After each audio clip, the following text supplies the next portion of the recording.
Hi friends, అప్కమింగ్లో ఏం జరుగుతుందో తెలుసుకోవాలనుకుంటున్నారా?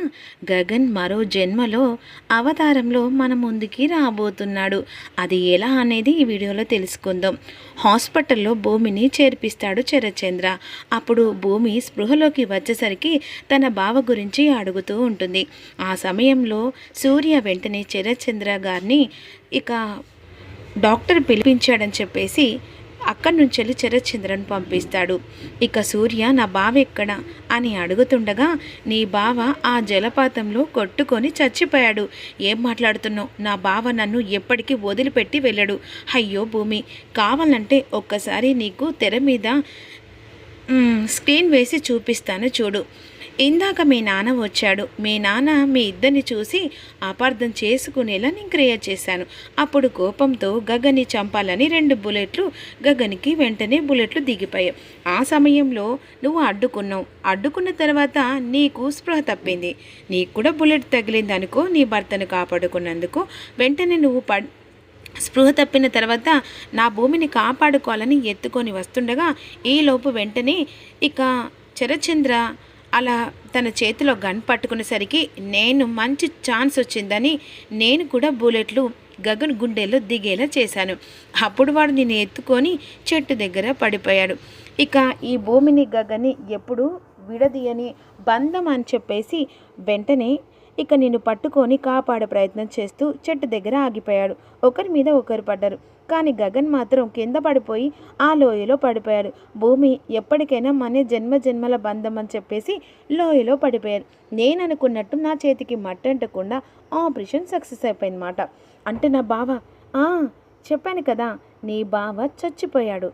నీ జన్మలో నీ బావ అంటూ ఎవ్వరూ లేరు. నువ్వు ఇప్పుడు భర్త లేని చెప్పనా?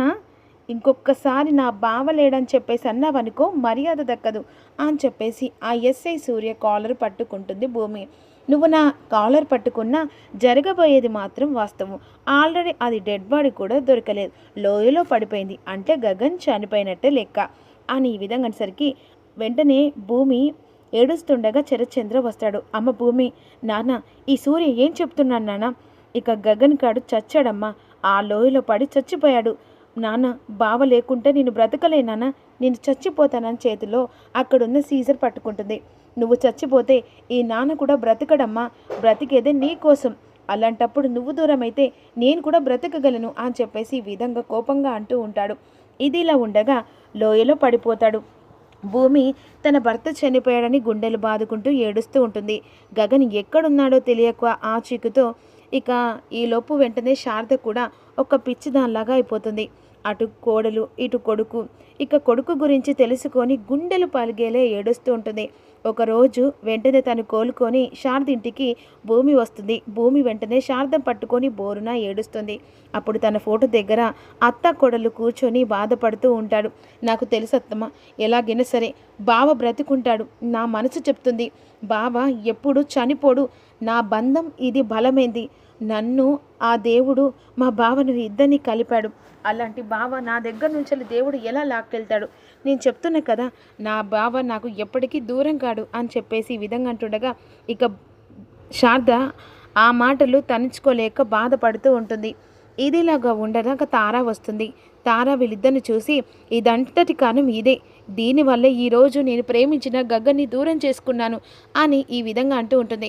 ఇంకొకసారి నా కోడల గురించి మాట్లాడితే మర్యాద దక్కదు అని చెప్పేసి ఈ విధంగా తారను కోపంగా మాట్లాడి శారద పంపిస్తుంది. ఇలా రోజులు గడిచిపోతూ ఉంటాయి. గడిచిపోయిన కాలంలో వెంటనే ఒక ఊర్లో ఒక వ్యక్తి రియల్ ఎంట్రీ ఇస్తాడు. అది ఎలా అంటారా? ఒక షాప్ దగ్గర ఒక అతను రౌడీ వస్తాడు. అలా వెంటనే తనకు కావాల్సింది తీసుకెళ్తున్న సమయంలో వెంటనే వాడు డబ్బులు ఇవ్వమంటే షాప్ అతని, అరే నువ్వు నాకు ఉత్తగానే ఇవ్వాలరా, నేను ఇక్కడ మామూలు వసూలు చేసేవాడిరా, అలాంటప్పుడు నువ్వు నీకు డబ్బులు ఎలా ఇస్తానరా? ఈ రంగా అంటేనే మీ అందరి వణికేలా చేస్తానరా, మామూలు వారానికి ఒక్కసారి కాకుండా సరుకులు కూడా ఇవ్వాలరా, ఏంటి బెదిరిస్తున్నావా అని అంటుండగా, ఏంటిరా బెదిరించేది? సరుకులన్నీ ప్యాక్ చేసి నా కార్లో పెట్టించు అని చెప్పేసి బెదిరిస్తూ ఉంటాడు. ఇలా ఊరు వాళ్ళందరినీ బెదిరింపులకు భయగంతులు చేస్తూ ఉంటాడు. ఏంది ఇక షాప్ దగ్గరకు వచ్చి గొడవ చేస్తున్నావు అని చెప్పేసి ఈ విధంగా ఒక అతను అంటూ ఉంటాడు. ఏంట్రా నీ ప్రాణాలు తీయాలనుకుంటున్నావా? మామూలు ఎక్కడ్రా అన్న, వీడు అందరినీ మామూలు అడుగుతూ ఉన్నాడు కదా, మనకంటూ ఒకడు ఉన్నాడని మర్చిపోయినట్టున్నాడన్నా, వీడిని తోలు తీసి ఇక్కడ ఉతికి ఆరేస్తాడన్నా, ఒక్క నిమిషం అన్నా అని చెప్పేసి కృష్ణన్న అని చెప్పేసి గట్టిగా పిలుస్తాడు. ఆ టైంలో వెంటనే గగన్ రూపంలో ఉన్న కృష్ణ రియల్ ఎంట్రీ మాట. కింద షూ నుంచి మొదలు పెడితే పైదాకా అలా తలకి ఒక కర్చిప్ కట్టుకొని అక్కడ ప్రతి ఒక్కరిని కాపాడుతూ ఉంటాడు. ఇక అలా రియల్ ఎంట్రీతో అందరికీ కనిపిస్తాడు కృష్ణ రూపంలో, గగన్ రూపంలో కృష్ణ అన్నమాట. అలా వెంటనే కృష్ణన్న అని పిలిచేసి అనేసరికి ఒక్కసారిగా ఏంద్రా జనంత నిద్రపోతుంటే ఎందుకు లేపవరా అన్నా, వీడు రంగాటన్నా, వారానికి ఒక్కసారి ఇక్కడ షాప్ వాళ్ళందరూ వాళ్ళ చేతులతో కష్టంతో ఎండనక వాననక కష్టపడుతుంటే వీడికి మామూలు ఇవ్వాలటన్నా. ఏంద్రా ఒళ్ళు ఎట్టా ఉంది ఏంద్రా నన్న ఒళ్ళు ఎట్లా ఉందంటావా? బ్రతకాలని లేదా? ఒరేయ్, ఈ బ్రతకాలని లేదా కొట్టాలని లేదా అని నా దగ్గర సాగవురా. ఒక్కసారి నీ సిటిక వేస్తే ఆ సిటికలో నువ్వు ఏమవుతావో కళ్ళు మూసుకొని తెరిచే సోక కనబడుతుందిరా. ఇదిగోరా, మా కృష్ణన్న అంటే చాలా డేంజరు, ఒక్క అడుగుతో ప్రాణం కూడా తీయగలడు. ఏంద్రా ఈ రంగతో పెట్టుకోవాలనుకుంటున్నావా? భూమి మీద బ్రతకాలనిపించట్లేదా ఏంది? ఇదంతా కాదురా, ఇక ఈ కృష్ణగాడిని ఓపిక నశిస్తూ ఉండదు. నీ ప్రాణం తీయడానికి కూడా నేను ఆలోచించా ఉండను. ఒకే ఒక్క గుద్దుతో ఇక్కడ మొత్తం క్లియర్ చేయి, లేకపోతే ప్రాణం పోవద్దనుకుంటే నువ్వు తీసుకున్న మామాలు ఇంకా ప్లస్ సామాలు అన్నీ వాడికిచ్చేయి. కాదు కుదరదనుకో ఈ కృష్ణ చేతిలో చేస్తావురా. ఏంట్రా ఈ రంగాన్ని బెదిరిస్తావని చెప్పేసి వెంటనే కొట్టబోతుండగా చేయి పట్టుకుంటాడు కృష్ణ. ఇక వాణ్ణి చావు దెబ్బ కొడుతూ ఉంటారు. చెప్పాను కదరా, మామూలుగా కృష్ణ చాలా తక్కువ మాట్లాడుతూ ఉండడు, కానీ వాడు చెలరేగిందనుకో ఇలాంటి రంగాలు బొంగులా అయిపోతూ ఉంటారు. ఇక వీడిని కొట్టిన తర్వాత, అన్న నీకు దండం పెడతానన్నా, మామూలు ఇక్కడ ఇచ్చేస్తాను, ఇంకొకసారి ఈ ఊళ్ళో కూడా అడుగు పెట్టానన్నా అని చెప్పేసి ఆ రంగను అక్కడి నుంచి పంపిస్తాడు. కృష్ణన్నకు జై అని చెప్పేసి జైలు కొడుతూ ఉంటారు. ఇక గగన్ రూపంలో ఆ ఊరిని కాపాడుతూ కృష్ణ రూపంలో అక్కడ ఎంట్రీ ఇస్తాడు. ఇది ఇలా ఉండగా భూమి గగన్ని రోజు తలుచుకున్న రోజు ఉండదు, రోజు ఏడుస్తూ బాధపడుతూ ఉంటుంది. ఆ సమయంలో కృష్ణప్రసాద్ భూమి దగ్గరకు వస్తాడు. అమ్మ భూమి అని అన్న తర్వాత, మావయ్య బావ లేడు అన్న మాట నా గుండెలు పగిలిపోతున్నాయి. అసలు బావ ఎక్కడో చోట బ్రతుకుంటాడని నా మనసు చెప్తుంది మావయ్య. అమ్మ నువ్వు ఇలా రోజు ఇలా ఆలోచిస్తూ ఉంటే ఇక తిరిగి గగన్ రాలేడు కదా, అలా అని చెప్పేసి నువ్వు ఇంతలా బాధపడుతుంటే అక్కడ శారద ఎంతలా బాధపడుతుంది.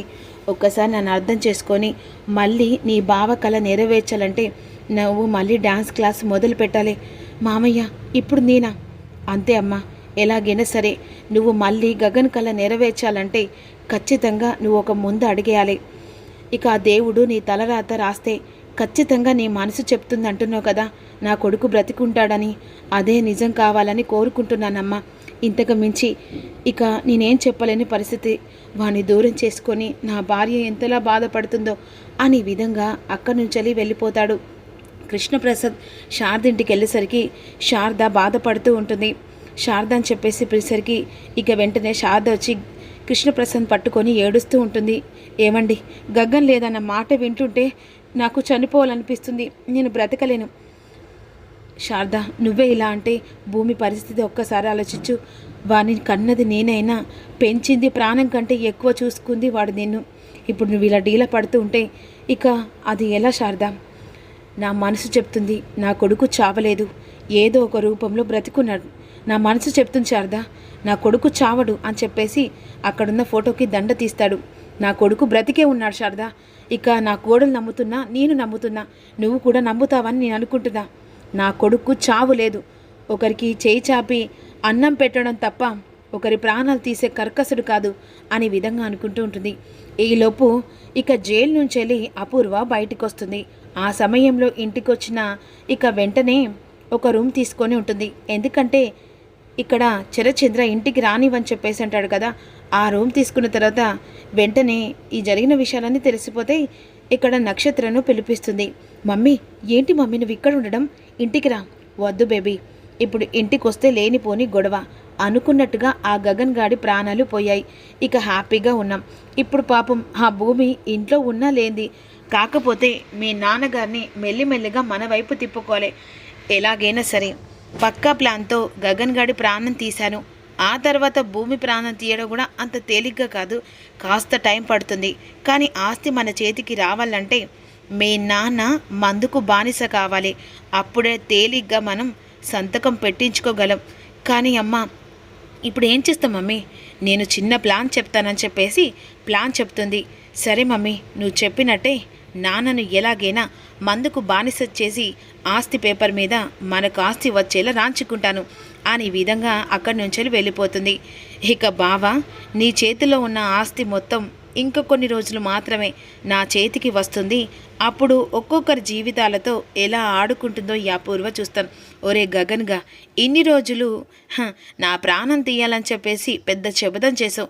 కానీ నీ ప్రాణం పోగొట్టుకొని అందనంత దూరంలో అడుగు పెట్టావు కదరా అని విధంగా అంటుండగా ఈలోపు కృష్ణ ఇక భోజనానికి రమ్మని చెప్పేసి బామ్మ పిలుస్తుంది. బామ్మనే కాపాడుతుందన్నమాట. ఇక ఏంది బామ్మ, ఏం కూడందావు? నాటుకోడి.